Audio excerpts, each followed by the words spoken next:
Today, as Chris said, we are having our How to Read the Bible Aloud seminar with Simon Camilleri, and the reason he's here was not only to bless us with the Bible reading, but to give you a taste of what is ahead on Saturday, the 7th of September from 3:30pm, where we'll be having an epic reading of the entire Gospel of John. So I thought you should get to know him. I invite Simon to the lectern.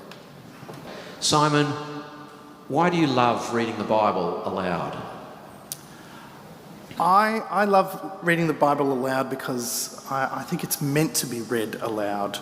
The Bible encourages us, commands us even. Paul in 1 Timothy says, devote yourselves to the public reading of Scripture. That's something that the church has always done and has kept us on track. And so I'm very passionate about that ministry and encouraging churches in it.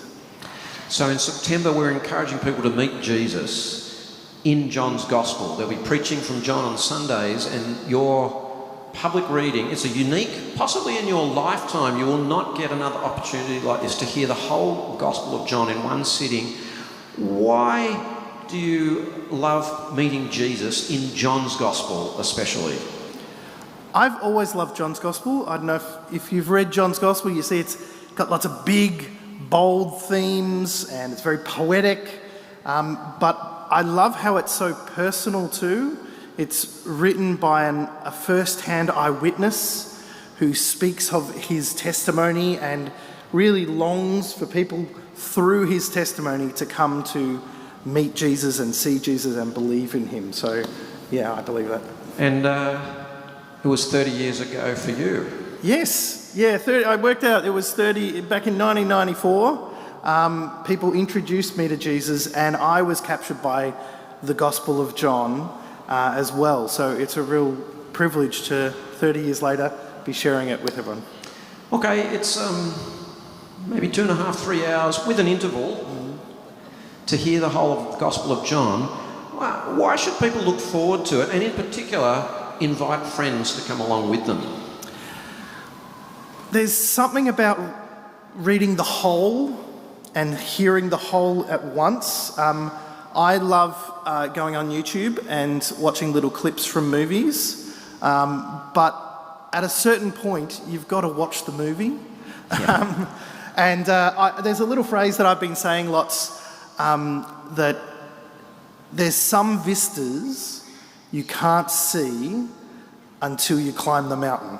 So there's some things that we won't be able to see, some threads that John intended to be seen, that he carries from beginning to end, that you can't get until you hear the whole thing at once. So I'm really looking forward to seeing what God will do, teach me and teach us all through hearing it all in one sitting. Put Saturday, 7th of September in your diaries and pray about whom you might invite along. And to whet your appetite, let's hear a sample from the opening of John's Gospel. Thank you, Simon. Lovely. Yes, this is everyone knows the beautiful opening. I love it. I'm going to read John chapter 1, the first 14 verses. In the beginning was the Word,